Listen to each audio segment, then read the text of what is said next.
Hello and welcome to Going Green. I'm Rebecca Ward with a look at how some people are trying to make the world a little greener and what we can all do to help combat pollution and climate change. Speedboats are not necessarily known to be eco-friendly. They spew exhaust into the water and normally use lots and lots of gasoline or diesel fuel.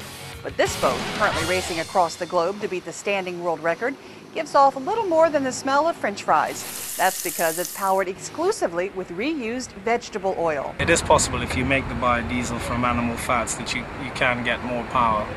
But we are using recycled vegetable oil. It comes from restaurants principally, and then they process it and add a few chemicals to it. At last, a good reason to eat fried foods. Speaking of fried foods, or rather the grease you fry it in, with rising costs at the pumps, giant drums of used restaurant oil have become something of a target for thieves. This California refiner picks up used frying grease left by local restaurants to make biofuel. But on this day, somebody has beat him to it. Ralph McIntyre says he normally picks up almost 1,000 liters of used vegetable oil from this California restaurant. Grease thieving is much more worse right now. Biodiesel is often blended with diesel fuel for sale at filling stations. It's a cleaner alternative than regular diesel, but cars can also be converted to run on just vegetable oil, which produces an even cleaner exhaust. The environmental group Conservation International says the burning and clearing of tropical forests is responsible for at least 20% of total greenhouse gas emissions. That's more than all the world's cars, trucks, and airplanes combined.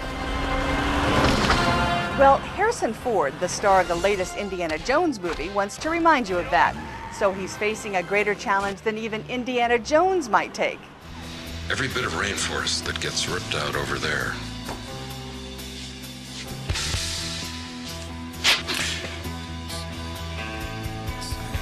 really hurts us over here. Ouch! I think the message hits home.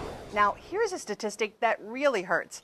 According to Conservation International, every year tropical forests equal to the size of England disappear.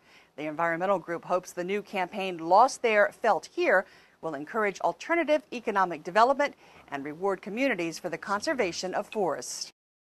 Of course, we could all try a little harder to conserve. Here's an idea. When you travel, unplug electronics that continue to use electricity even in their off position, such as TVs and microwave ovens.